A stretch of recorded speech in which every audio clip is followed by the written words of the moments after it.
정리해 나가셔야 되지. 181일 동안에 많은 걸 하려면 안 됩니다. 그렇지 않으면 오히려 떨어집니다. 그러니까 나올 만한 거 위주로 계속 반복해서 보세요. 자, 어디를 볼 거냐면 저기 자 134페이지 보겠습니다. 자, 기출문제 이런 거 많이 풀어보셔야 됩니다. 134페이지에 보시면 의사결정 지원 분야 있어 없어요? 있죠? 요거는 상대적으로 내용 자체가 아주 쉽습니다. 뭐 아주는 아니지만 어쨌거나 개발 무슨 금융론, 투자로 이런 거 있죠? 이런 거 막 계산도 들어가고 하는데 얘는 뭐 그런 건 없습니다. 상대적으로 쉬운 내용들인데 요거는 먼저 볼게요. 제 1장에 부동산 이용론 있어 없어요? 있죠. 요거는 우리 교재에는 436페이지에 있습니다. 요거는 오늘 할 겁니다. 오늘 할 거고. 자, 몇 장 넘겨볼게요. 넘겨보시면 138페이지에 보시면 부동산 개발론 있어 없어요? 그죠? 요거는 443페이지인데 요거는 뭐 11월, 12월 달도 하고 1, 2월 달도 계속 했기 때문에 행여나 좀 늦게 오신 분들 있죠? 늦게 온 분들은 제가 5월 달, 6월 달에 다 할 겁니다. 그때 한꺼번에 다 할 거니까 그런 줄 아세요? 그리고 몇 장 넘겨볼게요. 넘겨보시면 자 147페이지 보시니까 부동산 관리론 있어 없어요? 있죠. 요거는 우리 교재에는 464페이지 있습니다. 464페이지 147페이지의 메뉴에 부동산 관리론 있죠? 있어 없어요? 요거는 오늘 할 겁니다. 그 다음 몇 장 넘겨볼게요. 151페이지에 보시면 부동산 마케팅론 있어 없어요? 있는데 요거는 475페이지인데 요거 475페이지 요것도 계속해서 해왔던 겁니다. 그러니까 행여나 좀 늦게 오신 분들은 요거 행여나 제끼는 게 있다면 다 언제 한다고요? 5월달 6월달에 다 할 겁니다. 처음부터 끝까지. 5월달 6월달에는 처음부터 끝까지 다 할 겁니다. 아니 무슨 수로 다 합니까? 방법이 있습니다. 쭉쭉쭉. 그래서 가능하면 판서 같은 거 많이 생략하면서 다 나갈 거니까 그런 줄 아세요? 오히려 그게 훨씬 더 공부하기는 유리합니다. 이 얘기 저희 잡다한 얘기 하면은 공부하는데 방해됩니다. 근데 시험에 나올 만한 거 있죠? 위주로 착착착 정리 하나니까 오히려 이게 훨씬 더 시험 목적으로는 더 좋습니다. 그러니까 5월달 6월달에 잘 늦게 오신 분들 다 활용하면 됩니다. 이렇게 거꾸로 돌아올게요. 134페이지 보시니까 부동산 이용론이라고 했는데 자, 맨 먼저 여기는 뭐 한 문제 나오긴 힘들고 여기서는 이제 여기저기서 나왔던 용어 있죠? 요걸 한 번 더 전체적으로 한번 정리해 보는 겁니다. 이걸요 이용론이다. 먼저 최유효 이용이 뭐냐면 어떤 최고로 효과적인 토지이용 이런 걸요 최유효 이용할 수 있네요. 그러니까 만족감이 극대화되는 토지이용 이걸요 최유효 이용 해주면 됩니다. 그러면 한번 정의를 한번 내려볼게요. 자, 객관적으로 양식과 통상의 이용 능력을 보유한 사람, 이런 사람을 우리는 이제 합리적인 보통 사람 해줄게요. 무슨 사람이라고요? 보통 사람이 생각할 때 합리적이고 합법적인 최고 최선의 이용, 이걸요 최유효 이용이다. 가장 만족감이 극대화되는 토지이용이다 얘기입니다. 예를 들어서 이렇게 볼게요. 여기가 이제 서울의 강남역 사거리인데 여기는 뭐 30층, 50층짜리 상업용 건물이 즐비하죠. 고도 상업지역인데 어떤 갑이라는 노인분이 딱 여기에 한 3,000평짜리, 2,000평짜리 땅을 갖고 있습니다. 그러면서 여기다 2층짜리 집을 딱 짓고 살고 있어요. 그러면 누가 보더라도 야 저기다가 뭘 지어서요? 오피스텔 같은 거 지어서 분양하면 큰 돈을 벌 수 있다는 얘기죠. 그러니까 누가 보더라도 우리 같은 사람이 볼 때 야 이거 어떻게 저렇게 이용하냐, 제대로 된 이용이 아닐 수가 있다는 얘기죠. 물론 이 사람이 생각할 때는 뭐 제대로 된 이용일지 모르겠지만 우리 같은 보통 사람이 생각할 때는 이게 만족감이 상당히 떨어진 이용이라는 얘기죠. 그러면 저기다 30층 정도를 지어서 이용할 때가 최고 최선의 이용이냐, 그렇지 않을 수가 있다는 얘기입니다. 이것도 마찬가지로 복합적으로 한번 접근해 보는 겁니다. 최고 최선의 이용, 다시 말하면 최유효 이용이 되기 위해서는 복합적으로 접근해야 됩니다. 자, 복합적 접근하면 항상요 법경기 기억나셔야 됩니다. 법경기. 자, 먼저 이 30층 정도로 이용하려고 했더니 문제는 한 25층 이상 올라가는 거는 불법이다. 용적률 건폐율에 위배되죠? 그럼 불법적인 이용하면 돼요, 안 돼요? 안 된다는 얘기입니다. 맨 먼저 합법적인 이용해야 됩니다. 합법적인 이용해야 된다. 자, 두 번째는 25층 정도 이용하려고 했더니 문제는 이 지역이 언덕배기 이런 얘기죠. 그러니까 25층 정도 올렸다가는 아무래도 위에서 막 언덕이 막 누를 수 있어 없어요? 누르는 바람에 무너질 수 있는 거죠. 그리고 기반시설 자체가 잘 안 갖춰져서 물이 안 내려갈 수 있는 거 아닙니까? 그러니까 자 20층 이상 올리는 것은 아무래도 무너질 가능성이 있거나 물도 안 내려갈 수 있다는 얘기죠. 그러니까 이거 이상 올리면 안 되겠네요. 자, 두 번째는요, 물리적으로 그러한 건물을 충분히 지을 수 있는 땅이어야 됩니다. 그러니까 물리적으로 채택이 가능해야 됩니다. 이렇게. 자, 세 번째는 요거는 약간 좀 어려운 얘기인데 조금 이따 다시 할 겁니다. 자, 15층 정도를 지을 때까지는, 자, 들어보세요. 15층 정도 지을 때까지는 한 층 더 올렸을 때 들어오는 수입이 한 층 더 올렸을 때 들어가는 비용보다 크다는 얘기죠. 한 층 더 올릴 때마다. 근데 15층 이상 올라가게 되면 이때부터는 한 층 더 올렸더니 건축비는 1억인데 여기서부터는 분양이 좀 안 될 수 있어 없어요? 있죠. 그럼 그때부터는 분양대금이 6천만 원밖에 안 들어올 것 같답니다. 그러면 올리면 돼요, 안 돼요? 안 돼요. 그러면 이때부터는 들어온 돈을 까먹을 수 있다는 얘기죠. 그러니까 이거 이상 올리면 안 되겠네요. 그래서 세 번째는요, 최대 수익을 실현할 수 있어야 됩니다. 최대 수익을 실현할 수 있어야 되는데, 근데 문제는 이러한 수익이 내가 죽거들랑 발생한다, 먼 미래에 발생한다, 이런 거를 합리적이라 할 수는 없는 거죠. 그러니까 자, 가까운 시일 내에 실현이 가능해야 됩니다. 합리적인 이용해야 된다, 이렇게 얘기합니다. 그러니까 어떤 토지가 가장 최유효 이용이 되기 위해서는, 만족감이 극대화되는 이용이 되기 위해서는 맨 먼저요, 합법적인 이용해야 되고, 두 번째는요, 물리적으로 채택 가능해야 되고, 세 번째는요, 최대 수익을 실현할 수 있어야 됩니다. 그러면서 합리적인 이용해야 됩니다. 그 다음에 이번에는 이 토지용의 집약도라는 게 있는데, 집약도라는 것은 단위 면적당 투입되는 노동과 자본의 양, 이걸요 집약도 해줍니다. 집약도, 토지용의 집약도. 그래서 여기 보시면 여기도 땅이 1제곱킬로미터가 있고 여기도 땅이 1제곱킬로미터가 딱 있는데, 여기는 농촌이라고 치자. 농촌. 여기는요 도시라고 치자. 그러면 도시 같은 경우는 자, 건물이 빼곡히 막 들어서 있을 거 아닙니까? 그죠? 그러니까 단위 면적당 투입되는 노동과 자본의 양이 많아요, 적어요? 많죠. 그래서 이거를 집약도가 높다 해줍니다. 집약도가 높다. 근데 농촌 같은 경우는 기껏해야 씨 뿌리고 경작하는 비용 있죠? 이런 게 다 들어갈 거 아닙니까? 그러니까 아무래도 단위 면적당 투입되는 노동의 양과 자본의 양이 작죠? 이걸요 집약도가 낮다 해줍니다. 이렇게. 자, 지금부터 집약도가 이렇게 높은 토지용을 뭐라고 하냐면 집약적 토지용이다, 이렇게 표현합니다. 집약적. 그러고 이렇게 집약도가 낮은 토지용을요 다른 말로 조방적 토지용이다. 조방이라는 표현 자체는 면밀하지 않다는 얘기죠. 듬성듬성 엉성하게 이용하는 걸 뭐라고요? 조방적이라는 표현을 씁니다. 이렇게.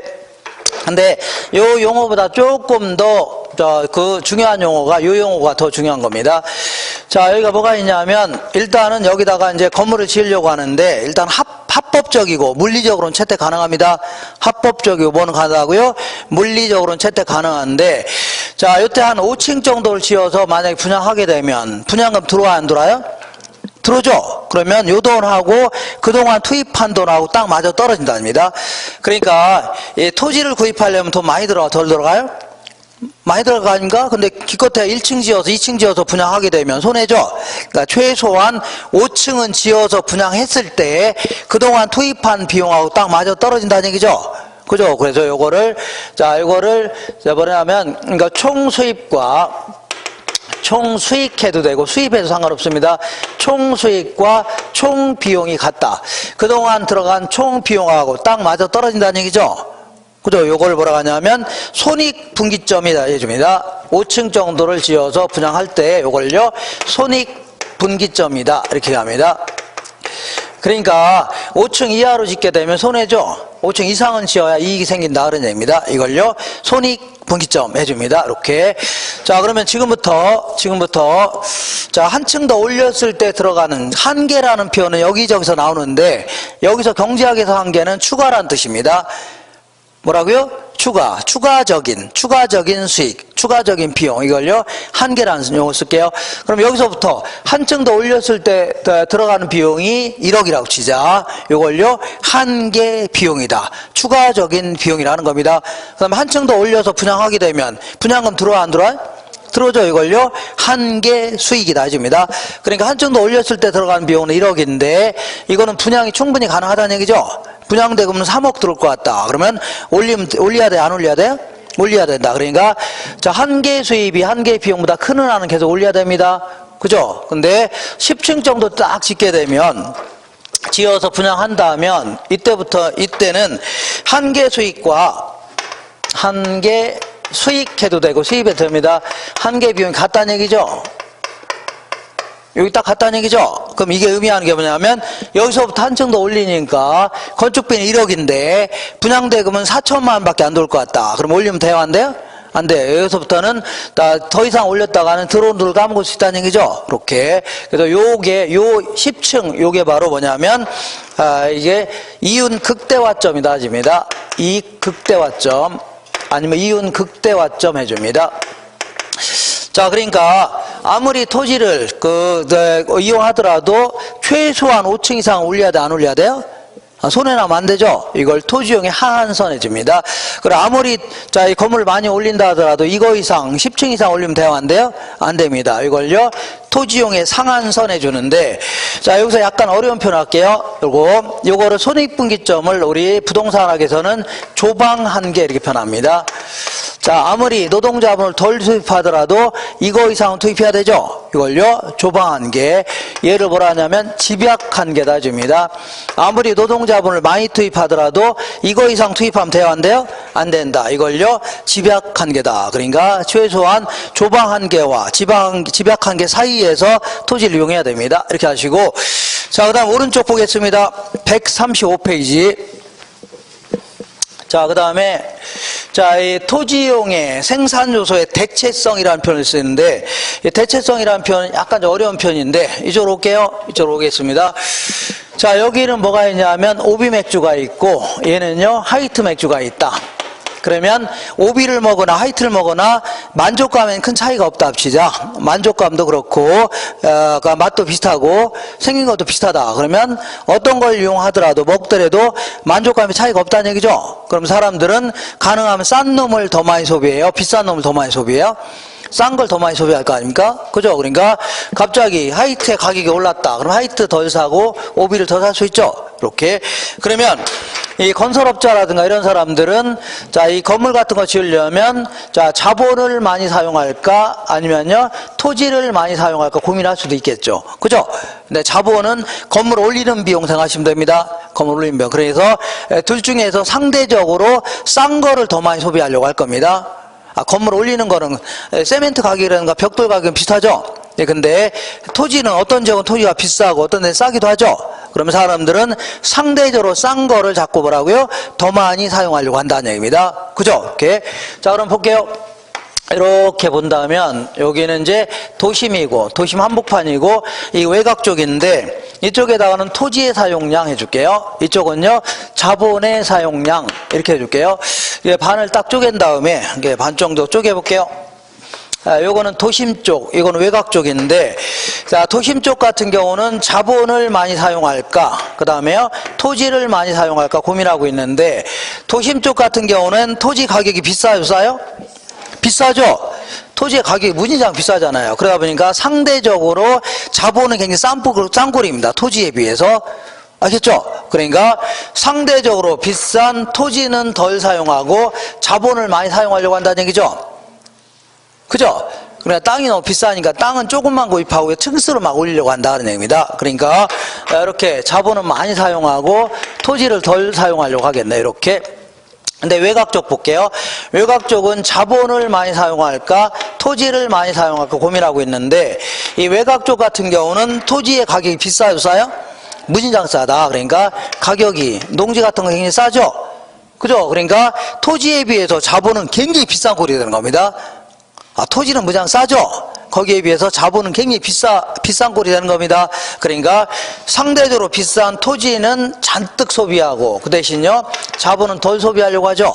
이렇게 이런 식으로. 그러다 보니까 외곽적 같은 경우는 토지를 잔뜩 사용하고 자본을 덜 사용하려고 한다 그런 얘기입니다. 이런 식으로. 자, 그러다 보니까 외곽으로 나갈수록 이런 식으로 이제 사용하려고 하는데, 외곽으로 나갈수록 자꾸 토지는 잔뜩 사용하고 상대적으로 싼 자본은 덜 사용하죠. 근데 안으로 자꾸 들어갈수록 토지는 덜 사용하고 상대적으로 싼 자본을 많이 사용하려고 한다 그런 얘기입니다. 그죠? 그렇게.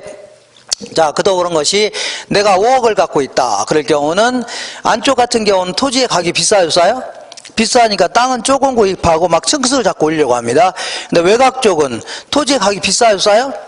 싸죠. 그럼 상대적으로 싼 토지만 잔뜩 사려고 하는 겁니다. 그래서 그러다 보니까 결국은 바깥쪽 같은 경우는 자꾸 1차 산업이 입지할 수밖에 없는 겁니다. 농업 같은 걸 1차 산업 해줍니다. 근데 이 안쪽 같은 경우는 자꾸 층수를 높이려고 하죠. 그러니까 주로 상업용 부동산 같은 게 입지할 수밖에 없으니까 3차 산업이 주로 입지합니다. 이렇게. 자, 그리고 이거 볼게요. 이거 보면 어디 가냐면 생산요소의 대체성이라는 게 뭐냐면 토지의 사용량분의 자본의 사용량, 이걸 얘기하는데, 결과적으로 얘는 토지 한 평당 자본을 어느 정도 사용하냐 그런 얘기입니다. 이걸요 생산요소의 대체성 해주는데, 이게 좀 어렵네요. 그러니까 자, 이 안쪽 같은 경우는 토지는 많이 사용해요, 적게 사용해요? 적게 사용하죠. 그다음에 자본을 많이 사용하니까 토지 한 평당 사용하는 자본의 양은 많다는 얘기죠. 그러니까 생산 요소의 대체성이 크다 해줍니다. 뭐 크다고요? 대체성이 크다. 근데 바깥쪽 볼게요. 바깥쪽은 토지는 잔뜩 사용하고 그 대신 자본을 덜 사용하죠. 그러니까 토지 한 평당 사용되는 자본의 양은 얼마 돼야 한대요? 안 된다. 그래서 생산조 대체성이 작다 해줍니다. 이렇게. 자, 그러니까 사람들은 자꾸 상대적으로 싼 놈을 더 많이 소비해요? 덜 소비해요? 더 많이 소비하죠? 그러니까 어쨌거나 이 자본은 어디나 가격이 똑같은데 안쪽은 토지가 너무 비싸죠? 그러니까 토지는 덜 소비하고 상대적으로 싼 자본을 많이 사용하려고 합니다. 근데 바깥쪽은요, 상대적으로 싼 토지만 잔뜩 구입하려고 하죠. 그러다 보니까 농사 같은 거 짓는 형태로 바뀝니다. 이렇게. 그 다음에 그 밑에 볼게요. 입지잉여라고 있는데, 입지잉여는 뭐 그야말로 다른 조건은 다 동일한데 입지가 좋아서 생기는 잉여, 이걸 뭐라고요? 입지잉여라는 겁니다. 입지가 좋아서 생기는 잉여, 이걸 뭐라고요? 입지잉여다. 그런데 여기가 이제 대학교가 딱 있습니다. 딱 있는데 요 밑으로 내려오면 삼거리가 딱 있다 치자. 이렇게. 자, 딱 있는데 여기에도 라면집이 있고 여기도 라면집이 쭉 있는데, 자, 다른 조건은 다 동일합니다. 셋 다 전부 다 품질은 똑같습니다. 품질 라면 맛 똑같고 서비스도 똑같아요. 똑같죠? 근데도 불구하고 얘는 하루에 매출액이 100만 원이랍니다. 여기는요 20만 원씩이랍니다. 그럼 여기서부터는 더 이상 입지가 좋아서 생기는 잉여는 없다는 얘기죠. 그래서 지금부터 입지가 가장 좋을 때의 잉여를요 100% 입지잉여 이렇게 해줄게요. 입지가 가장 안 좋은 땅을요 0% 입지잉여.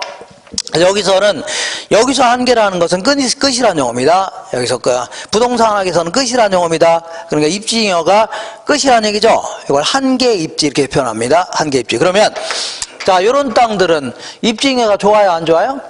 좋죠. 그러니까 서로 이걸 이용하려고 안 하려고요? 이용하려고 하니까 입지 경쟁이 치열할 수밖에 없는 겁니다. 그럼 서로 이용하려니까 토지 가격은 올라갈까요? 떨어질까요? 올라가겠네요. 그럼 토지 가격이 너무 비싸니까 이거를 땅을 구입해서 2층만 지어서 이거 이용하면 안 되겠죠? 막 층수를 막 높여서 이용하려고 할 겁니다. 자꾸 뭐라고요? 집약적 이용이 나타날 수밖에 없는 겁니다. 이렇게 하시고 그 밑에 요 바로 밑에 토지용의 집약도가 동일하더라도 모든 산업에 공통적으로 입지잉여가 적용되는 건 아니라는 얘기죠. 그러니까 모든 산업이 똑같이 여기가 입지잉여가 좋다 할 수는 없는 거죠. 예를 들어 라면집 같은 경우는 여기가 입지잉여가 좋겠죠. 근데 여기다가 장례식장을 차렸다. 이거 입지잉여가 좋아요? 학교 앞에서 장례식장 차리면 아무래도 좀 보기도 안 좋고 그렇죠. 그리고 아니면 뭐 골프장, 스크린 골프장을 차렸다. 그러면 대학생들이 뭐 골프 치는 애들도 있겠지만 거의 대부분 안 치겠죠. 그러니까 골프장 같은 경우는 입지가 아주 안 좋은 땅이 되는 겁니다. 이런 땅은 그잖아요. 그러니까 모든 산업에 똑같이 입지잉여가 적용되는 건 아니라는 얘기죠. 이렇게 하시고, 자, 이번에는 자, 미국의 노스 교수라는 사람이 있는데, K는 묵음입니다. 시카고 인근에 어디라고요? 토페카라는 도시를 지가 구조를 딱 연구했는데, 자, 이렇게, 이게 이제 도심입니다. 아무래도 도심에서 외곽으로 나가게 되면 지가가 올라가요? 떨어져요? 떨어지는데, 어떤 식으로 떨어지냐면, 이렇게 상당히, 이렇게, 구부러지면서 떨어지더라. 그런 얘기입니다. 요걸요, 구배라는 표현 자체는 기울어져 있다, 구부러져 있다는 걸요, 자, 번역하자면 이걸요, 구배 현상 해줍니다. 문현상이라고요? 구배 현상 해줍니다. 그래서 왜 이런 형태가 나타나냐면, 이렇게, 요걸 뭐 정확히 이 사람이 얘기한 건 아니고, 이렇게, 우리 도심 안쪽 같은 경우에는, 자, 예를 들어 막 지가 차이가 너무 크다는 얘기입니다. 예를 들어서, 자, 을지로 같은 데서 갑자기 명동 쪽으로 조금만 들어가게 되면, 그때는 막 백화점이고 막 즐비하죠? 지가가 문장 올라간다는 얘기입니다. 조금 나가니까 확 떨어지죠? 근데 이 변두리 같은 데는 좀 나가나 들어오나 별 차이가 있어 없어요? 없다는 얘기입니다. 그래서 이렇게 그려지는데, 어쨌거나 이 기울기라는 게 뭐냐면 밑변분의 높이를요, 기울기라는 겁니다. 밑변분의 높이, 예를 들어 A분의 B한 걸요, 기울기라는 겁니다. 이것도 밑변분의 높이를요, 기울기라는 겁니다. 기울기. 그래서 이 안쪽 같은 경우는 기울기가 크다 해줍니다. 바깥쪽은요, 기울기가 작다. 왜 이런 형태가 되냐면, 이 안쪽 같은 경우는 여기 을지로에서 명동 쪽으로 좀 들어가니까 지가 팍 올라가죠? 조금 나가니까 팍 떨어지죠? 이렇게 지가 차이 크다는 얘기입니다. 근데 우리 변두리 같은 경우는 그럼 나가나 들어온 차이가 있어 없어요? 여기서 나가도 조금 떨어지죠? 들어가 조금 올라가죠? 그러니까 이렇게 되는 겁니다. 그래서 이렇게만 해놓으면 이제 보기가 안 좋으니까 뭐 논문 같지가 않잖아요. 그래서 이렇게 해볼게요. A분의 B는 뭐보다 크다고요? C분의 B보다 크죠? 이렇게 해놓으니까 뭐 있어 보여, 안 있어 보여? 뭔가 있어 보이지 않잖아요. 이렇게. 그죠? 그래서 그러니까 요거는 조그만 전통적인 소도시 이런 거는 이렇게 적용하지만, 서울 같은 대도시는 이렇게 적용하기가 힘들겠죠. 그러니까 명동에서 빠져나가서 외곽으로 나갈수록 지가는 떨어지는데, 서울 같은 경우는 강남을 지나서, 강남이 아니라 한강 지나면 다시 또 막 문장 올라가죠. 그죠? 그러니까 대도시는 이런 식으로 적용되는 겁니다. 이렇게 한 장 넘겨볼게요. 넘겨보시면 도시 스프롤 현상이라고 되어 있는데, 자, 스프롤이라는 표현 자체는 스프링에서 나온 용어입니다. 스프링이 봄이죠, 봄. 아닌가요? 봄, 요즘에 봄이라고 하는데, 봄은 만물이 소생하는 거 아닙니까? 그러니까 여기저기서 뭐 싹도 돋고, 그 다음에 개구리도 튀어나오고, 그러죠? 뱀도 튀어나오고, 그래서 마치 이제 장기간에 걸쳐서 노출해서 사진으로 찍어보니까, 들쑥날쑥 막 개판이라는 얘기죠? 그래서 이 스프롤이라는 표현 자체는 불규칙하게 퍼져나가다 이런 뜻입니다. 스프롤이 뭐라고요? 불규칙하게 퍼져나가다 이런 뜻인데, 도시 스프롤 현상은 마치 도시가 개판으로 퍼져나가는 거 있죠? 이런 걸요, 도시 스프롤 현상이다. 그러니까 도시의 성장 개발 현상이 무질서, 불규칙하고 평면적으로 확산되는 이러한 현상을요, 도시 스프롤 현상이 줍니다. 이 원인은 개인이 이거 어떻게 할 수는 없는 거죠. 그러니까 정부가, 자, 국가가 도시 이용 계획을, 토지 이용 계획을 소홀히 하는 바람에 이렇게 되는 겁니다. 여기는 여러 가지가 형태가 있는데, 밀도라는 게 뭐냐면 빽빽한 정도 있죠. 이걸 얘기하는데, 미국 같은 경우는 땅덩어리가 넓어요, 좁아요? 넓죠. 그러니까 아주 막 듬성듬성, 자, 이 개발되어 나갈 수 있죠. 이런 걸요, 저밀도 연쇄 개발해 줍니다. 그리고 한국 같은 경우는 땅덩어리가 좁죠. 그러니까 빽빽한 정도는 높으면서 주변 지역을 잠식해 나가는 이러한 현상을요, 고밀도 연쇄 개발해 줍니다. 그다음에 간선도로라는 게 뭐냐면 도시의 동맥이 되는 주요 도로를요, 간선도로 해줍니다. 그러니까 간선도를 따라서 도로 입구 같은 경우는 이렇게 발달할 수 있죠. 이런 형태로 움직이는 현상을요, 간선도를 따라 움직인다 해줍니다. 그 다음에 비지적이라는 표현 자체는 땅 위에서, 지라는 게 땅지자고 비라는 게요, 날비자. 그러니까 비행기 할 때 비자입니다. 그러니까 땅 위에서 뭔가 날아다니는 모습 있죠. 요걸 빗대어서요, 비지적 현상이라는데, 여기서 뭔가 날아다니는 게 뭐냐면 개구리입니다. 개구리가 땅에서 날아다니는 모습 있죠. 요걸 빗대어서 뭐라고요? 비지적 현상이 됩니다. 무슨 현상이라고요? 비지적 현상. 그러니까 개구리가 어떻게 생겼어요? 이렇게 생겼잖아요. 예. 이렇게 생겼나요? 이렇게. 자, 그래서 개구리 잘 그리지 않았나요? 이렇게 연습한 겁니다. 이렇게. 자, 개구리 육세 있을 거 아닙니까? 그래서 얘가 이제 나를 딱 째려보고 있는 거 아닙니까? 지나가다 보니까. 그죠? 째려보면 나도 째려봐야 될 거 아닙니까? 그러다가 내가 먼저 웩 하니까 저쪽으로 움직일 줄 알았더니 이쪽으로 팍 튀는 거죠? 어디로 튈지 알아야 몰라요? 럭비 공부가 치면 어디 튈지 모르는 거 아닙니까? 또 여기 있다가 또 웩 하니까 저쪽으로 튈 줄 알았더니 이쪽으로 막 튀는 거죠? 이런 식으로 지역마다마다 상당한 공지를 남기면서 주변 지역을 잠식해 나가는 이러한 형태를요 비지적 현상이다 집니다. 대표적인 게 나홀로 아파트 이런 거 생각하시면 됩니다. 나홀로 아파트. 자, 그래서 듬성 아파트 지어대는 거. 특징은 주거지역뿐만 아니라 상업지역, 공업지역에서도 발생할 수 있는 겁니다. 그리고 요거는요, 대도시의 도심지보다는 주로 외곽부 있죠? 개발이 예상된 지역, 이런 데서 더욱 발생하는 겁니다. 요거는 도심 외곽부의 평면적인 확산이며 때에 따라서는요 입체 슬림 현상이 나타나기도 합니다. 그러니까 그 명동이라든가 이 충무로 이런 데서는 뭐 이렇게 개발하다가 자 옛날에 이제 요즘에는 다 재개발이 다 끝났는데 금호동이라든가 옥수동 뭐 이런 데 있죠. 약수 이런 쪽이 전부 다 약간 이제 이 저소득층이 많이 살던 이런 동네입니다. 이렇게 예전에 맨날 여기도 놀러 가고 했는데 그러다가 이제 한강 넘어가면 또 다시 막 실비하죠. 그러면서 이 듬성 뭐라고요? 입체 슬럼가가 생길 수 있다는 얘기죠. 이걸요 입체 슬럼 현상이라는 겁니다. 그 다음에 만약에 자 도시를 이렇게 차곡차곡 개발해 나갔다면 이렇게 아주 이 지역은 땅값이 굉장히 비쌀 겁니다. 근데 이제 도시를 이제 방치해 놓으니까 막 개판된 거 아닙니까? 그러니까 전체적으로는 평균적인 집값보다 낮을 수밖에 없네요. 그죠? 막 퍼져 나가니까. 자, 그 다음에 거기 보시면 침입적 토지용이라고 있는데 요거는 뭐냐면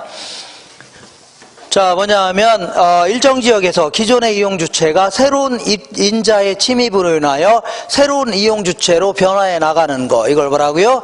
침입적 토지용이라는 겁니다. 예를 들어서 여기가 이제 고소득층 주거지역이었는데 여기는 고가 아파트였죠. 근데 시간이 꽤 지나서 30년, 40년 지나면 아파트가 낡고 노후화될 거 아닙니까? 그러면 돈이 많은 사람들은 이런 데 살려고 안 살려고요? 안 살려고 하고 한 단계 낮은 하위 계층 들어오기 시작한다는 얘기죠. 저소득층들이 들어온다. 이런 거를요. 다른 이질적인 인자가 들어온다. 이렇게 표현합니다. 이걸요. 침입한다. 이제입니다. 뭐라고요? 침입한다. 그러면서 계속 바뀌어 나가는 걸요. 천이라는 표현 씁니다. 계속 바뀌는 걸요. 천이한다. 나중에는 완전히 저소득층 주거지로 바뀔 수 있죠. 이걸요. 계승했다. 이제입니다. 이렇게 하는데 어쨌거나 유형은 자 크게 이제 이렇게 볼게요. 여기가 이제 서울이었는데 서울에 자 60년대까지는 이제 고속도로가 없었는데 70년도에 경부고속도로가 딱 뚫린 겁니다.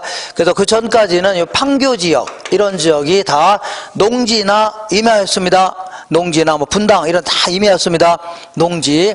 근데 고속도로가 딱 깔리면서 돈이 많은 사람들, 부자 사람들이 들어오기 시작했다는 얘기죠. 이걸 뭐라고요? 침입한다 이집니다. 그러다가 자 부자 동네를 계속 바뀌어 나가는 걸요 천이한다. 지금은 완전히 바뀌어서 안 바뀌었어요? 바뀌었죠. 부자 동네로 계승했다 이집니다. 이렇게 자 이런 식으로 자 침입은 크게 이제 이렇게 집약적 토지용의 주체가 조방적 이용의 주체를 침입하는 이런 형태를요 이거를 확대적 침입해 줍니다. 이런 게 일반적인데 이럴 수도 있겠네요. 어떻게 하냐면 이런 데를 그린벨트로 묶어놨다. 그러면 이런 데는 건물 같은 거 못 짓게 하는 거죠. 그럼 오히려 농사 짓는 사람이 들어갈 수도 있는 거죠. 이런 식으로 조방적 이용주체가 집약적 이용주체를 치고 들어갈 수 있죠. 이런 걸요 축소적 침입해 줍니다. 근데 일반적으로는 다 확대적 침입이 일반적인데 요 원인과 결과를 보겠습니다. 이 동네 사람이 부자 사람이 왜 이쪽으로 들어오려고 하냐면 일단은 낮은 집가 수준이죠. 그래 여기는 아파트 가격이 너무 비싸니까 이런 데는 싸니까 자 들어올 수 있다는 얘기죠. 그리고 높은 흡입력 이것도 한몫하는 겁니다. 교통이 이렇게 발달하니까 막 들어온 거 아닙니까? 교통이 안 좋으면 들어오려고 해야 안 들어오려고? 안 들어오려고 하죠. 그리고 자 여기는 이런 동네는 아주 그 공기가 맑아요 안 맑아요? 그죠? 환경이 깨끗하죠? 이런 게 한몫하는 겁니다. 그러다 보니까 너도 나도 여기 들어오려고 하니까 여기 들어와 살려고 하죠? 그러다 보니까 그 만만치 않게 여기도 집가가 올라가 안 올라가요? 올라갈 수 있겠네요. 그 다음에, 자, 옛날에는 애들이 개구리나 잡고 하던, 이렇게 조용하던 동네에 있는데, 어느 날 시커먼 차가 왔다 갔다 하고, 뭐, 카바레 같은 거 생기고, 이런다는 얘기죠. 그러니까, 그러다 보니까, 거기 사는 어르신들이 좋아요, 안 좋아요? 안 좋아하죠. 원주민들의 강한 저항이 따를 수밖에 없는 겁니다. 그리고 또한 이렇게 무분별하게 도시가 성장해나가는 걸 막기 위해서 뭐 시가와 조정구역 이렇게 하면서 여러 가지 규제할 수 있어 없어요? 있다는 얘기입니다. 이렇게. 그다음 이번에는 직주 분리와 직주 접근이다. 이런 얘기를 해볼게요. 자, 직주 분리라는 것은 직장과 주거지가 분리되어 있는 현상, 이걸요 직주 분리 현상이라는 거고, 직주 접근은요 직장과 주거지가, 그래 직장 근처에 집 있는 걸요 직주 접근 현상이라는 겁니다. 예컨대 이렇게 서울 중심부에 직장이 있고 외곽 쪽에다가 집을 마련할 수 있죠. 이런 걸요 직주 분리다. 그 다음 직장 근처에 집이 있는 걸요 직주 접근이라 하는데, 이거 조금 넓게 생각해 볼게요. 넓게. 이게 서울입니다. 역사적으로, 자, 1990년도에 제1기 수도권 신도시를 개발하기 시작했습니다. 그러니까 여기다가 뭐 일산이다. 일산, 여기는요, 뭐, 중동, 삼본, 분당, 평촌, 이런 게 1기 수도권 신도시인데, 이런 걸 90년도에 개발하기 시작했던 겁니다. 그죠? 그러니까, 자, 여기 살던 사람들이 어디 가고요? 일산 쪽에 막 들어가서 살기 시작했다는 얘기죠? 그리고 이게 이제 역사적으로 먼저 시작된 겁니다. 이걸요, 직주 분리 현상이다, 해줍니다. 직장과 좀 넓게 생각해 보는 겁니다. 자, 그러다가 근래 들어서는 다시 나갔던 사람이 들어온다는 얘기예요. 그죠? 그래서 이런 현상이 나타나기 시작합니다. 이걸요 직주 접근 현상이다 해줄게요. 직주 접근 현상이다. 그러면 이것도 원인이 있겠고 이유가 있을 거예요. 결과가 있을 겁니다. 이렇게. 이것도 뭐라고요? 원인이 있고 결과가 있을 텐데, 이거 너무 암기하려고 하지 마시고 자꾸 내용을 이해하시면 됩니다. 자꾸 생각하시면서 정리하시면 돼요. 자, 먼저 직주 분리의 원인을 볼게요. 자, 어쨌거나 자꾸 그전까지는 개발 위주의 정책을 펴왔죠. 그러다 보니까 도심의 환경이 좋아요, 안 좋아요? 안 좋죠. 그러니까 자꾸 나가 살려고 하는 거, 또 한몫하는 거고. 그 다음에 여기는 뭐 지가가 비싸요, 싸요? 비싼데 여기는 초창기 때 싸죠. 90년도만 하더라도, 자, 아파트가 여기는 한 30평 기준으로 뭐 한 2천만 원, 3천만 원밖에 안 됐습니다. 굉장히 쌌어요. 쌌습니다. 그러니까 여기서 궁상맞게 사느니 이쪽으로 가서 사는 게 좋다는 얘기죠. 이렇게 해서 나가 산다는 얘기입니다. 그리고 철거라든가 재개발 때문에 쫓겨난 자들이 있어 없어요? 있죠. 이런 사람이 때마침 이런 데가 살려고 하겠네요. 그 다음에 이런 데는 공적주의가 너무 많다는 얘기죠. 재산세도 비싸고. 그러니까 나가 살려고 하는 것도 한몫합니다. 근데 뭐니 해도 뭐라고요? 교통의 발달, 이게 한몫하는 겁니다. 교통이 안 좋으면 나가 살 수 있어 없어요? 없다. 때마침 94년도에 여기에 이제, 자, 이쪽으로 쭉 가면서 어디까지요? 임진각까지 가는 자유로가 딱 뻗었는데, 요게 이제 한몫한 겁니다. 94년도에. 그러니까 여기서 나와서 쫙 들어가면 바로 들어가죠. 그러니까 굳이 여기서 궁상맞게 다닐 필요 없다는 얘기입니다. 이런 게 교통의 발달, 이렇게 한몫하는 겁니다. 자, 그러다 보니까 너도 나도 나가 살려고 하니까 외곽의 집가도 만만치 않게 안 올라가요? 분당 같은 경우는 거의 강남을 육박하는 이런 집가가 올라가는 거 아닙니까? 그리고 또한 공동화 현상을 다른 말로 도넛 현상이라는데, 도넛. 자, 그러니까 낮에는 서울이 빠글빠글합니다. 근데 밤엔 다 나가 사는 바람에 이렇게 요게 뭐 같아요? 이게 점 찍어 놓은 게? 이게 뭘까요? 예? 이게 뭐예요? 이게 설탕 아닙니까? 설탕. 이게 도넛 현상이라고 했죠? 이게 설탕입니다. 설탕. 예, 도넛. 마치 다 나가 사니까 이런 모양이 되는 거 아닙니까? 밤에는? 낮에는 빠글빠글한데 밤에는 이렇게 되는 겁니다. 이렇게. 이걸 도넛 현상이다. 그 다음에 고동 비율이라는 게 뭐냐면, 이 피해 순환을 위해서 심장이 막 꿀럭꿀럭 움직이는 모습이죠. 이걸 고동 비율이 하는데, 자, 도심 고동 비율은 보통 이제 아침 저녁으로 출퇴근 전쟁이라는 얘기죠. 이걸요 고동 비율이 높다 이렇게 표현합니다. 이렇게. 자, 그러다 보니까 근래 들어서는 다시 나갔던 사람들이 들어오려고 하는 경향이 있죠. 이런 게 강해졌습니다. 왜냐하면 너도 나가 사니까 외곽에 있는 집가는 올라가는 추세고, 안쪽은요 상대도 낮을 수 있죠. 그러니까 저쪽이나 이쪽이나 집값 차이 별 차이가 없으니까 아파트 가격 별 차이가 없다는 얘기죠. 그러니까 다 들어올 수도 있겠네요. 그다음에 옛날에는 이제 아파트를 그냥 막 똑같이 지었습니다. 전국 어디 가나. 근데 요즘에는 친환경 아파트 하면서 이렇게 막 그 녹지 공간도 많이 확보하고 있죠. 그리고 또한 청계천 이것도 복원하고 이러다 보니까 도심 환경도 좋아졌다. 이것도 한몫하는 겁니다. 그 다음에 너도나 나가 사니까 아침 저녁 출퇴근 전쟁이죠. 그러니까 기름값 같은 게 장난 아니라는 얘기죠. 그러니까 사회적 비용이 너무 크기 때문에 정책적인 유도 같은 것도 한몫하는 겁니다. 그 다음에 뭐니 해도 교통체증의 심화, 이게 한몫하는 겁니다.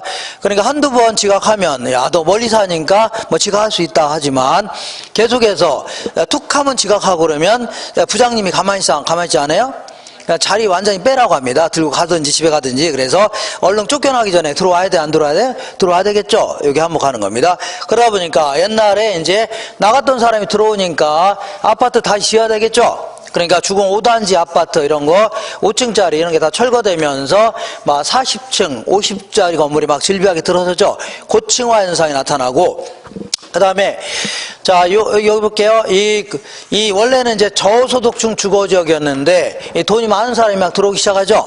그러면서 고소득층 주거지역으로 바뀌어 나가는 거, 이걸요, 도시가 붐을 맞았다 해서 도시 회춘화 현상해집니다. 무슨 현상이라고요? 도시 회춘화 현상 이렇게 얘기하는데, 자, 이걸 누가 이런 얘기를 했는지 참 뇌 구조가 의심스럽습니다. 그러니까 이렇게 고소득층이 막 들어오면은 이거를 도시가 봄을 맞은 거고, 거꾸로 저소득층이 막 들어오면 도시가 겨울이 되는 겁니까? 네, 말 같지 않은 소리 해놓는데, 어쨌든 이걸요, 도시가 봄을 맞았다 이렇게 얘기합니다. 이걸요, 도시 회춘화 현상이 따집니다. 그 다음에 이번에는 한계지에 대해서 알아볼게요. 한계지. 한계지는 택지용의 맨 끝에 있는 땅, 이걸요, 한계지 해줍니다.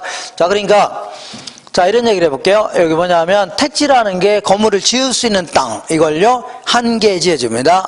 건물을, 그러니까 결국은 도시 토지를 얘기합니다. 그러니까 도시가 이제 성장해 나가면서 이 주변에 있는 논밭을 잠식해 나갈 겁니다. 이런 식으로. 자, 이렇게 논밭을 이렇게 잠식해 나가는데, 이때 이 택지용의 맨 끝에 있는 땅, 이런 땅을 뭐라고요? 요걸 한계지 해줄게요. 맨 끄트머리에 있는 땅을 한계지. 근데 한계지는 어떤 특징이 있냐면 농경지의 집가 수준과는 무관하다. 그러니까 도심에서 시작해서 집가가 점점 떨어질 겁니다. 그러다가 여기서부터는 농지는 팍 떨어지겠죠. 그러니까 단절 집가다. 그러니까 예를 들어 여기는 평당 한 300만 원 정도 한다면 여기는요 평당 30만 원밖에 안 되죠. 이런 식으로 이 땅의 집가와는 관계가 없다는 얘기죠. 그죠? 농사 짓는 땅이고 건물 짓는 땅이 아닙니까? 관계 없다는 얘기입니다.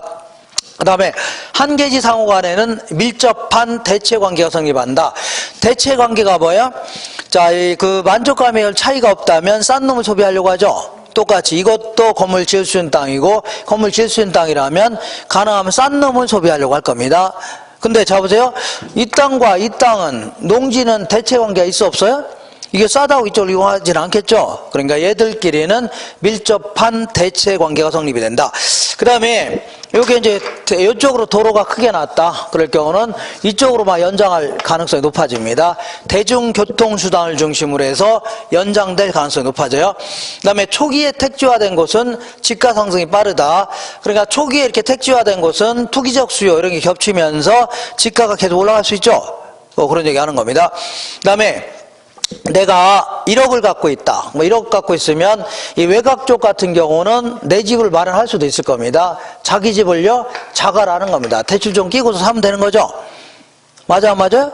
근데 안쪽 같은 경우에는 1억 가지고 집을 사기는 쉽지 않죠. 그러니까 안쪽 같은 거는 전월세가 많을 수밖에 없는 겁니다. 전월세. 그래서 전월세를 차가라 하는 겁니다. 빌린 집을 뭐라고요? 차가. 그러니까 자가의 한계지는 차가의 한계지보다는 더 먼 원방권이죠. 이런 게 위치하는 게 일반적입니다. 이렇게 하시고, 자, 그 다음에 여기서는 좀 그 용어 정도 나오는 거니까 문제 거의 안 물어봅니다. 그 다음에 어디를 볼 거냐면 잠깐만 더 할게요. 자, 어디를 볼 거냐면 147페이지 한번 보겠습니다. 147페이지. 요것 좀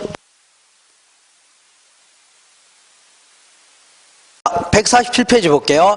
부동산 관리론. 여기서는 꼬박 한 문제를 물어봅니다. 한 문제.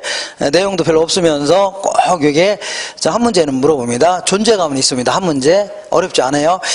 자, 부동산 관리의 내용이다 해서 이 부동산 관리의 필요성, 관리는 어떤 경우나 관리는 해야 되는데 여기서 관리의 필요성은 자꾸 전문가 있죠? 전문가한테 자꾸 맡기려고 하는 경향, 이런 게 많아졌다는 얘기입니다. 왜 그러냐면, 자, 옛날에는 단독주택 위주였죠?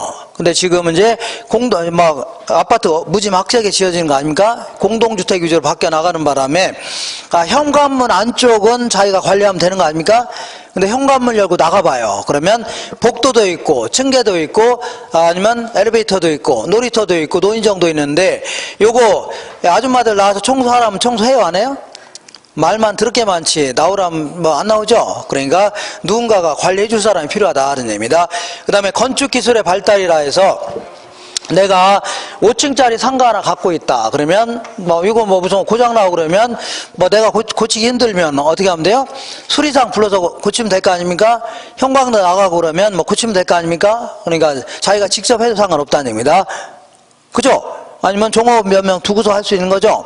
근데 만약에 30층짜리 건물을 갖고 있다 이런 경우 30층 정도라면 얘는 아무래도 어디 고장나면 툭하면 고장나면 그때마다 누구를 부르면 오히려 돈이 더 나갈 수 있죠. 그리고 전기시설이라든가 엘리베이터 같은 거 고장나면 함부로 이제 이거를 관리하기도 힘들 겁니다. 그렇잖아요? 그러니까 상당히 난이도가 높은 관리 아닙니까? 그러니까 이런 것들은 툭 하면 누구한테 부르기보다는 얘를 계속해서 관리해 줄 수 있는 전문 업체 있죠? 걔들한테 맡기는 게 훨씬 더 비용이 싸다 그런 얘기입니다. 그렇잖아요? 이것도 한몫하는 겁니다. 그 다음에 부재 소유자의 요구와 증대다 해서 부재 소유자라는 게 그 건물에 살고 있지 않는 소유자, 이걸요 부재 소유자라는 겁니다. 그러니까 내가 어떤 부동산을 전월세를 왔다 그럴 경우는 내가 거기서 살고 있어 안 살고 있어요?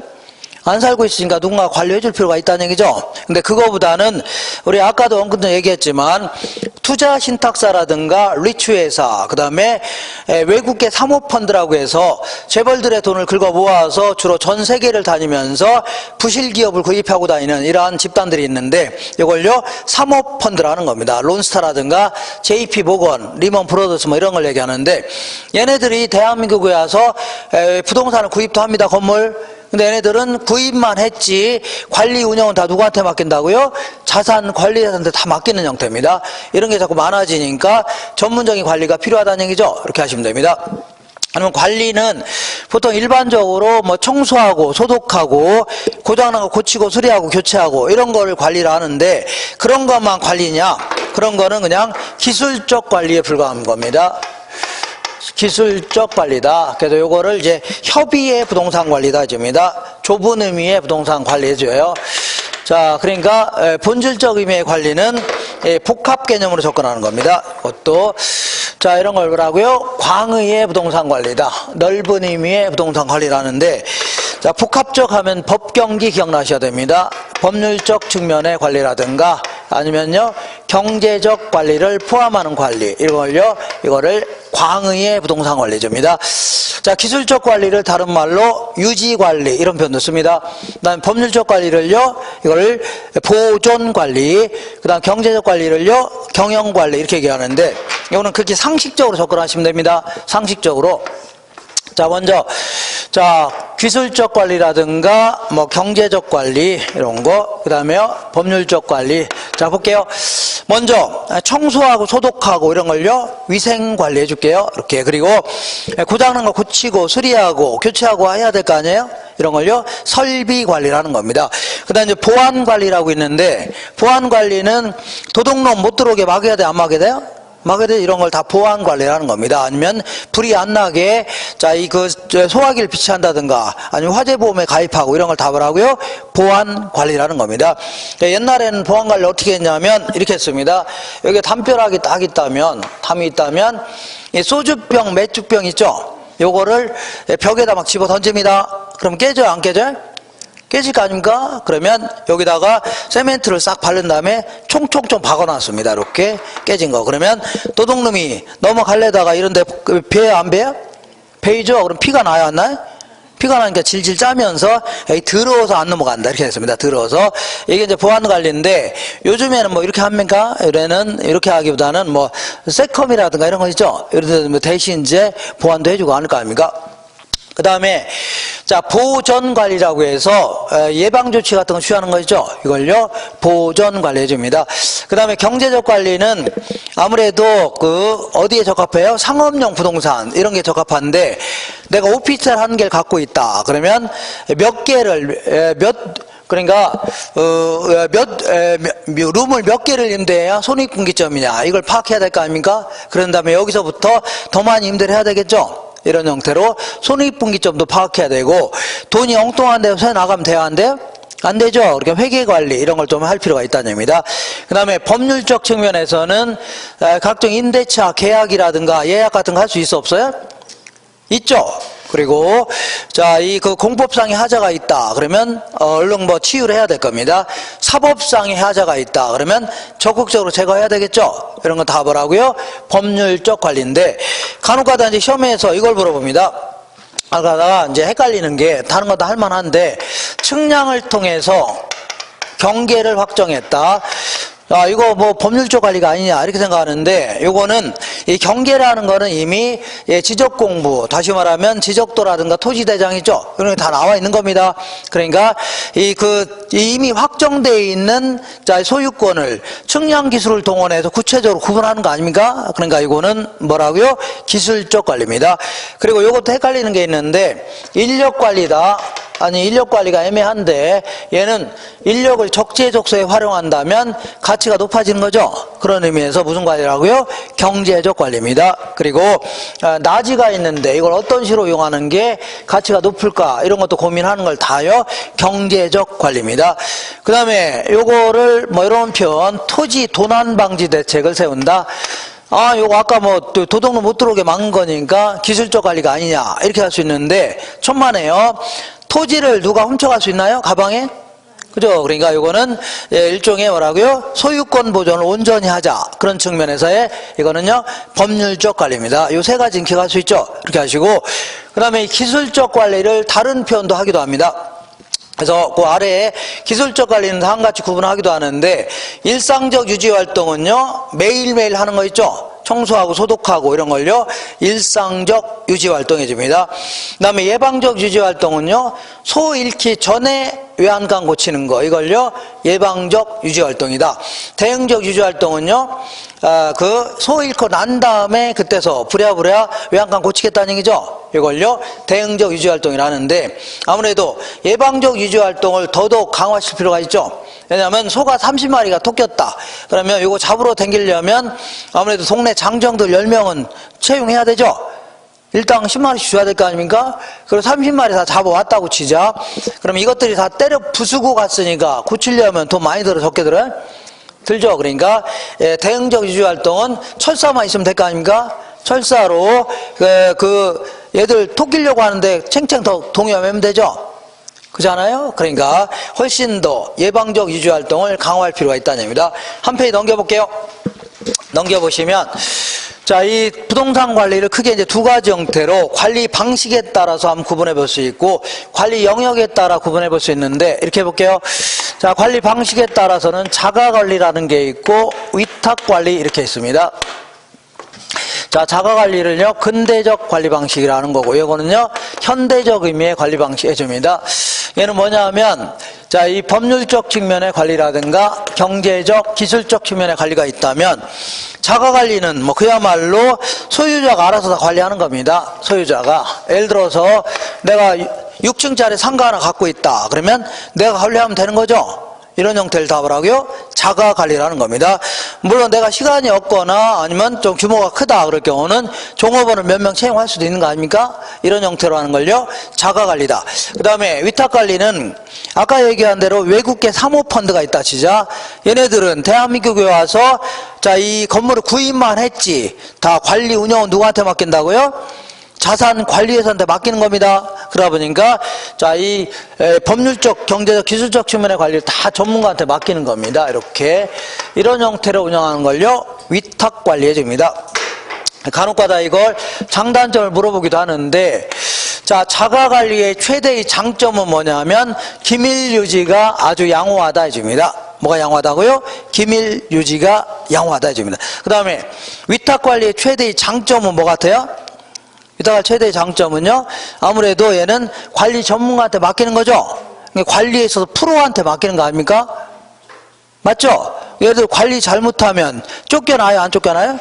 쫓겨나죠. 그러니까 아주 효율적인 관리가 될 수밖에 없는 겁니다. 이렇게. 그럼 거꾸로 한다고, 거꾸로 해볼게요. 자가관리의 최대의 단점은 뭐냐 하면 얘들은 관리의 전문가가 아니죠. 그러니까 적재적소 인원을 투입 못하는 바람에 오히려 비효율적인 관리가 될 수밖에 없는 겁니다. 오히려 비용이 더 커질 수도 있다는 얘기죠. 이렇게.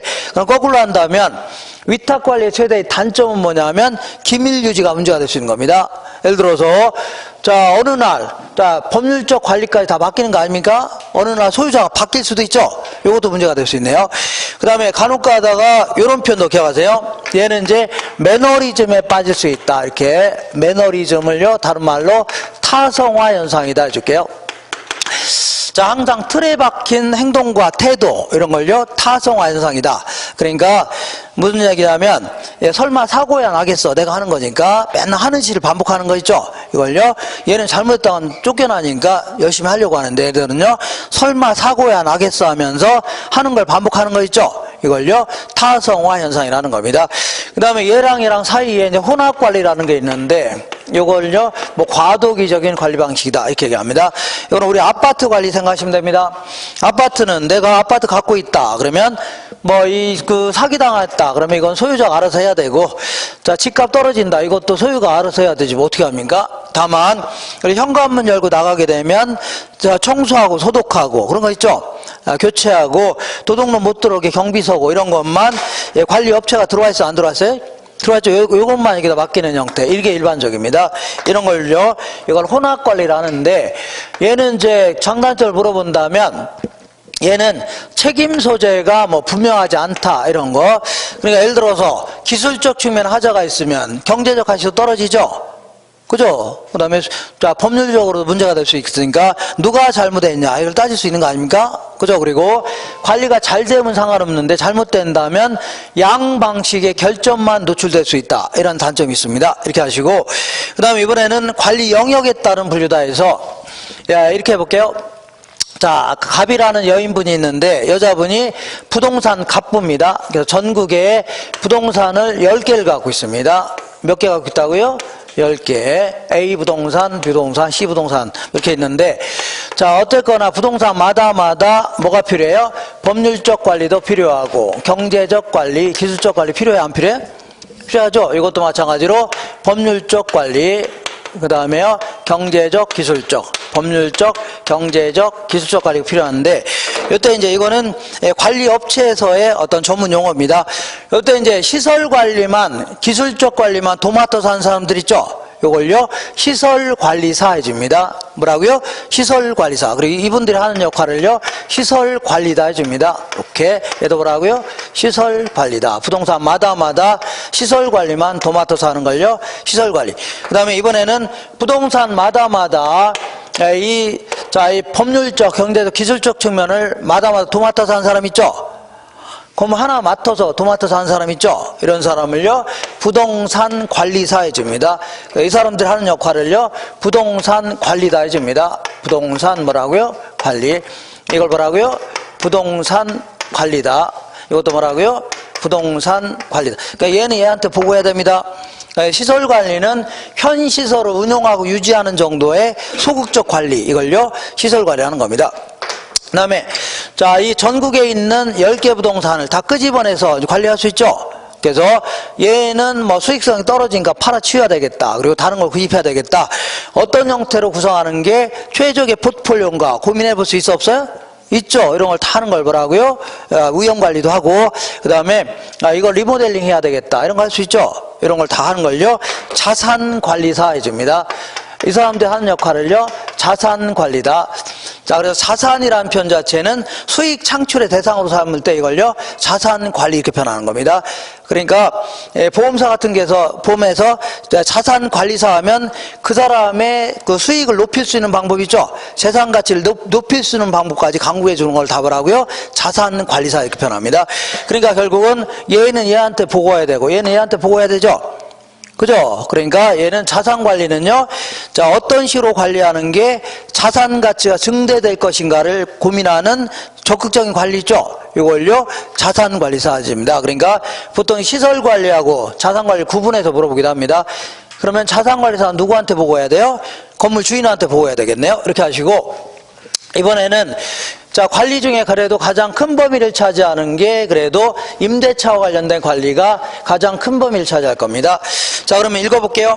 임대차 활동은 임대차의 유형이라고 해서, 자, 임대료를 어떤 형태로 받아낼 것인가, 이거에 따라서 크게 이제 세 가지 형태로 구분합니다. 이렇게. 자, 요거는요, 조임대차다. 얘는요, 순임대차. 얘는요, 비율임대차. 이렇게 얘기합니다.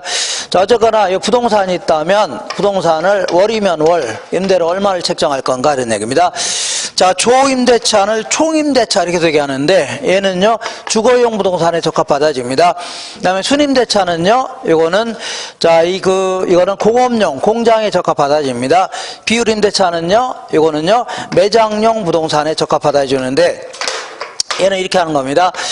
자, 이 순수한 임료라는 게 뭐냐면 경비를 뺀 거를요, 순수한 임료라는 겁니다. 그리고 우리 이제 임대료 받을 때는 뭐 보험료라든가 유지 수선비라든가 이런 거 받아내려고 할 겁니다. 알게 모르게 받아내려고 하죠. 이거 다 포함하는 겁니다. 다만 여러 가지 경비를 하더라도 부가 사용료라고 해서 예를 들어서 수도요금, 전기요금, 가스비 이런 것들은 보험료에 포함시키면, 임대료에 포함시키면 돼야 한대요? 아, 얘네들은 많이 쓴 사람 많이 내야 되죠? 적게 쓴 사람 적게 내야 될 거 아닙니까? 그러니까 요 임대료는 매달 똑같이 내는 거 아닙니까? 그러니까 이걸 부가사용료는 포함하면 돼야 한대요? 안 되죠? 그 나머지에 대해서 순수한 임료 외에도 여기다가 부동산 세금이라든가 보험료라든가 유지수선비 이런 걸 다 포함시켰다는 얘기죠? 이렇게 하는 거를 뭐라 하냐면 조임대차입니다. 그러니까 우리는 알게 모르게 내가 월세 내는 거에는, 아파트 월세 내는 거 있죠? 여기에는 부가사용료 외에는 다 포함됐다고 보시면 됩니다. 이런 식으로. 그 다음에 순임대차는 이렇게 하는 겁니다. 월 순수한 임대료만 일단 포함한 다음에 나머지 각종 경비인 세금이라든가 보험료라든가 유지수선비 이런 것들은 계약 시점에서 당사자 간의 합의하에 결정하는 겁니다. 세금을 나보고 내랍니다. 그럼 난 싫다고 하면 안 빌려준다 할 수 있죠. 보험료를 나보고 내랍니다. 난 종합보험에 들어가기 때문에 싫다고 했더니 안 빌려주겠다는 얘기죠. 이런 식으로 계약 당시에 요건 네가 내고 요건 내가 내고 할 수 있죠. 이런 식으로 하는 걸요 순임대차라는 겁니다. 그 다음에 비율임대차는 아무래도 매장용 부동산에 적합한데, 자, 홈플러스에 새 들어있는 자 맥도날드가 있다. 얘들이 장사가 잘 되는 이유는 크게는 두 가지일 겁니다. 그게 첫 번째는요, 맥도날드 햄버거가 워낙에 맛있다. 그러면 장사 잘 돼야 한대요? 잘 될 거 아닙니까? 근데 워낙에 아침부터 저녁 때까지 빠글빠글 유동인구가 많다는 얘기죠? 그럼 자연스럽게 잘 돼야 한대요? 되죠? 그러니까 이렇게 하겠다. 자, 월 맥도날드 니네들 한 달에 1,000만 원은 기본적으로 내라. 그런 다음에 니들 매출액에 따라서 우리가 유동인구가 많으니까 니들 장사 잘 되는 거 아니냐? 매출액의 한 30%는 우리한테 달라고 할 수 있죠? 이렇게 하는 걸 뭐라고요? 비율 임대차라는 겁니다. 그 다음에 임차인의 선정 기준이라고 있는데, 요거는 어떤 임차인을 선정하는 게 부동산 가치가 가장 높아질 수 있냐 있죠? 요거에 대해서 알아보는데, 주거용 부동산 같은 경우는요 유대성을 기준으로 선정하는 게 좋습니다. 예를 들어 내가 다가구 주택 하나 갖고 있는데 여기도 세를 줬고 얘도 세를 줬고 얘도 세를 다 세를 줬는데 여기다가는 깍두기를 세를 줬습니다. 깍두기 아시나요? 깍두기 눈 쫙쫙 찢어진 애 있잖아요. 머리도 깍두기처럼. 그래서 걔들이 낮에는 조용히 밖에 나갔다가 밤만 되면 들어와서 칼을 갈고 있는 겁니다. 스시미 칼. 쓱쓱 싹싹. 그러면 이 섬뜩해서 살고 싶어 안 살고 싶어요? 그래 안 살고 싶죠? 그러니까 자꾸 공실생기면 좋을 게 있어 없어요? 없죠. 그러니까 지들끼리 잘 어울려서 지낼 수 있냐? 왕따 시키고 뭐 소득도 차이 나고 그러면 안 되겠죠? 그러니까 비슷한 사람끼리 몰려 사는 게 좋습니다.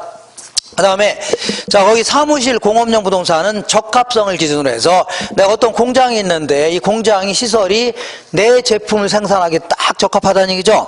그러니까 시장과의 거리 같은 것도 딱 좋고 시설도 딱 적합하고 그 다음에 인원도 그 종업원도 채용하기 딱 좋고 이런 데 있죠. 그러면 이런 식으로 하게 되면 나가라면 나가요, 안 나가요? 안 나가죠? 그럼 그때는 임대료만 올리면 되겠네요. 그 다음에 매장용 부동산은 가능 매상고다 해서 매출액이 가장 높일 수 있는 업체를 선정하는 게 좋습니다. 매출액이 높아질 수 있는 업체. 예를 들어서 어떤 횟집을 하나 새를 놓았는데 바다 횟집. 이것들이 장사를 개판으로 하는 바람에 맨날 수조에 자 물고기 넣고 파리만 날리고 있다는 얘기죠. 그럼 을씨년스럽지 않아요? 을씨년스럽고 텅텅 비어 있으면 오해는 임대도 잘 안 됩니다. 그러니까 얘를 장사 잘하는 업체를 딱 집어넣어봐요.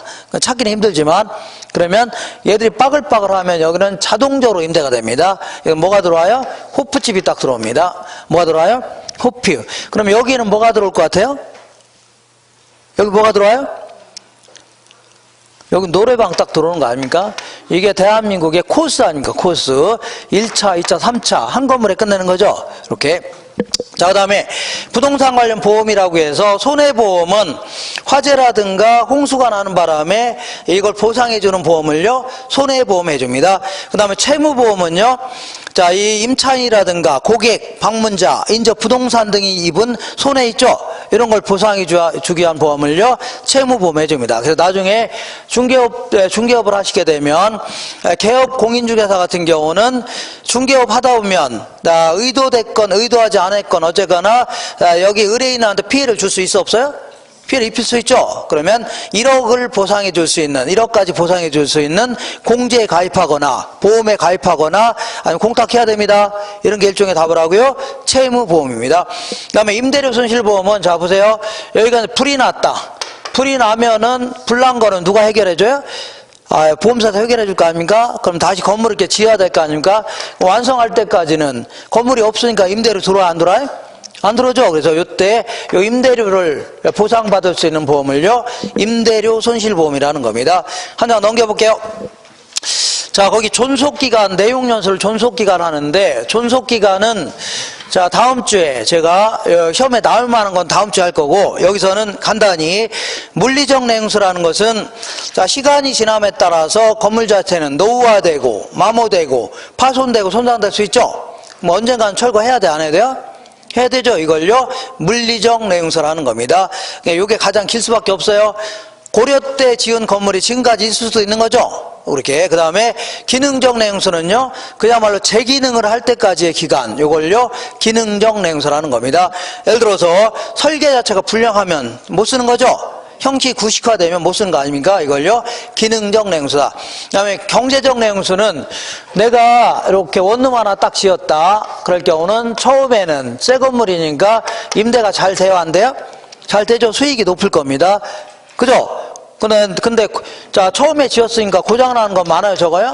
많지 않죠. 수익이 비용보다 크다는 얘기입니다. 근데 한 20년 정도 지나면은 건물 자체가 낡거요 안 낡아요? 낡으니까 임대 잘 돼요 안 돼요? 안 되고 임대를 많이 못 받죠. 그 다음에 툭 하면 보일러가 터졌다는 등 엘리베이터가 아니라 에어컨 교체해달라는 등 막 툭 하면 고장나는 거 많죠. 언젠가부터는 수익보다 뭐가 더 크다고요? 비용이 크는 시기가 올까요 안 올까요? 오죠. 그래서 이런 건물을 이렇게 생긴 건물을 전문용어로 뭐라고 하는지 아세요? 이렇게 생긴 건물을 전문용어로 이거를 왼수덩어리다 해줍니다. 운동화이라고요? 아이고 저 왼수 자 저런 거 하나 갖고 있으면 돈만 더 나가죠. 그잖아요. 그러니까 자 수익이 더 비용보다 큰 기간을요 이걸요 뭐라 하냐면 자 이 경제적 내용수라는 겁니다. 그다음 법률적 내용수는 건물 가만히 갖고 있는데 정부가 여기서 도로 내겠다고 철거하랍니다. 그럼 없어지는 거죠. 이런 걸요 법률적 내용수라는 겁니다. 사람도 태어나서 언젠가는 사망해요 안 해요? 하죠. 그러니까 이 건물도 태어나서 언젠가는 없어질 겁니다. 이걸요 전신 안노패다 해줄게요. 자, 예를 들어 자동차를 얘를 구입하려고 고민하는 단계 있죠? 전문가한테 물어보고, 그 다음에 자동차를 구입한 단계를요, 신축 단계 해줄게요. 그 다음에 한 5, 6년 정도는 큰 고장 없이 타고 다닐 수 있죠? 이걸요, 안정 단계. 그러다가 한 7, 8년 지나면 점점 노후화돼요, 안 노후화돼요? 노화되죠? 그죠? 새로운 모델도 들어오고, 그래가지고, 폐차 직전의 단계인데, 이때, 자, 요걸 기억하시면 됩니다. 신축 단계에서 물리적, 기능적 유용성이 최고다. 물리적 뭐라고요? 기능적, 힘들죠? 예, 다 됐습니다. 예, 그 다음에 여기서 약간 반전이 있는데, 안정 단계에서 뭐냐면, 다음 주에는, 여전히 그 습관 못 버렸네요. 맨날 뭐 집어 던지고 하는 거 여태까지 남아있네요. 자, 안정 단계에서는요, 이거 경제적 유용성이 최고다. 이게 왜 이러냐면, 나중에 이 안정 단계 접어들었을 때 주변적이 성숙 단계입니다. 거의 대부분. 성숙기 때 가격이 가장 높아서 그래요. 그죠? 그리고 아무래도 개조나 수선은 요때 하는 게 합리적입니다. 개조나 수선. 그러니까 예를 들어서 그 사람도 건강할 때 저 아프고 그러면 얼른 그 병원 가고 할 거 아닙니까? 그냥 방치해 놓게 되면 나중에는 종합병원 되는 거죠. 하나 고치면 다른 데 팥병증 때문에 계속 병만 생기는 겁니다. 자, 얼른 자, 몇 문제만 풀고서 또 할 겁니다. 3시까지 해야 되겠네요. 3시까지? 아, 그냥 곧바로 문제를 풀까요? 자, 5분만 쉬었다 할게요. 5분만 쉬었다가 가지 마세요. 갈 거예요?